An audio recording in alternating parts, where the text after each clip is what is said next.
এবং পরিব ভাইরা, চৌধুরীহাট বাজারের ব্যবসায়ীবৃন্দ এবং আমার মা বোনরা, আসসালামু আলাইকুম রহমতুল্লাহ। আজকে আমি আল্লাহর কাছে প্রথম শুকরিয়া আদায় করি এই জন্য যে আল্লাহ তাআলা মেহরবানি করে আমাদের আমাকে এই অঞ্চলের সাহায্য দিয়েছে। এরপরে আমার দলের নেতা এবং তারেক রহমান ওনারা দানের শীষ দিয়ে আমাকে আপনাদের কাছে পাঠিয়েছে। দানের শীষের পক্ষে আপনাদের কাছে কথা বলার জন্য, আমার দলের নেত্রীর বক্তব্য বলার জন্য, আমার নেতা তারেক রহমানের বক্তব্য বলার জন্য আমি আপনাদের কাছে চৌধুরীহাট বাজারের ব্যবসা থেকে বলতে চাই, গত 17 বছর যেভাবে ভোট ডাকাতি করে বাংলাদেশ থেকে ভোট বিজয়ী করেছে। আপনাদের খেয়াল আছে 2009 সালের 22 জানুয়ারি আমি এই অঞ্চলের উপজেলা চেয়ারম্যান প্রার্থী ছিলাম। সে নির্বাচনের দিক ছিল আপনারা দেখেছেন। সেদিন 22 জানুয়ারির ভোট ডাকাতির মাধ্যমে 17 বছর সকল ভোট, ইউনিয়ন পরিষদ, উপজেলা পরিষদ, মেম্বার ভোট, সকল ভোট ডাকাতির মাধ্যমে তৈরি হয়েছে। দিনের ভোট হাতে গেছে। 17 বছরের আন্দোলনের মাধ্যমে প্রায় 1400 ছাত্র যুবকের সরকারের মাধ্যমে, হাজার হাজার ছাত্র যুবকের প্রান্তরের মাধ্যমে আজকে যে ভোটাধিকার আদায় করা হয়েছে, আগামী নির্বাচনে আপনারা মা বোনদেরকে নিয়ে সকলে আমাদের দলের প্রধান প্রতিষ্ঠাতা শহীদ জিয়া রহমান, যিনি দেশের জন্য জীবন দিয়েছেন, যিনি স্বাধীনতা ঘোষণা করেছেন, যিনি মুক্তিযুদ্ধ করেছেন, তার হাতে তৈরি বাংলাদেশ জাতীয় দল বিএনপি, সে দলের মার্কা আপনারা 5 ভোট দিয়ে বাংলাদেশকে আলোকিত করেছে, বাংলাদেশকে সম্মানিত করেছে, আমাদের কোম্পানিদের ভাষাকে সম্মানিত করেছে।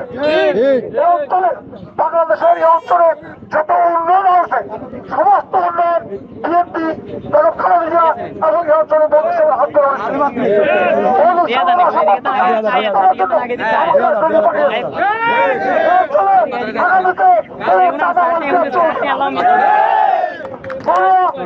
বাংলাদেশে চলবে না, চলবে না,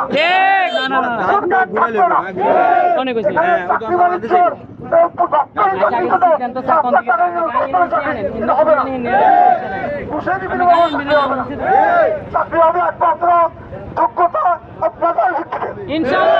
আমার দায়িত্ব হচ্ছে এই নদী ভাঙ্গন এলাকা, দক্ষিণ অঞ্চল, পূর্ব অঞ্চল, নদী ভাঙ্গনের মুখে এখানে প্রজা নির্মাণের মাধ্যমে, নদী শাসনের মাধ্যমে ভাঙ্গন রোধ করা এবং রাস্তাঘাট যে অবস্থা আমি দেখলাম এই অঞ্চলে যোগাযোগ প্রতিনিধি এলাকায় রাস্তাঘাটের যে অবস্থা, এগুলো উন্নয়ন করা আমার কাজ।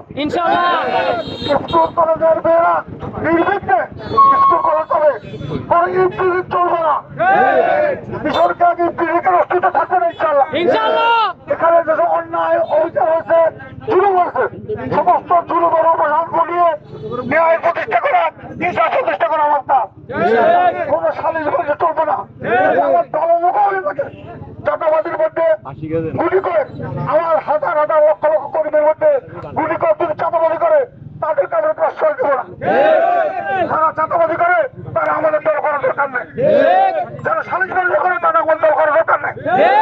সাধারণ মানুষের শান্তি, নিরাপত্তা, মা বোনদের নিরাপত্তার জন্য আমাকে যে দল দায়িত্ব দিয়ে পাঠিয়েছে, আমার দায়িত্ব হচ্ছে সেটা তার নির্দেশ অনুযায়ী এখানে শান্তির সমাজ প্রতিষ্ঠা করা, সমাজ প্রতিষ্ঠা করা, মানুষের ভোটাধিকার প্রতিষ্ঠা করা, আমাকে এখানে উন্নয়ন করা। আগামীর বাংলাদেশের প্রধানমন্ত্রী জনাব তারেক রহমান ইনশাআল্লাহ আগামীর বাংলাদেশে নির্বাচনে তারেক রহমানের নেতৃত্বে বাংলাদেশ দ্রুত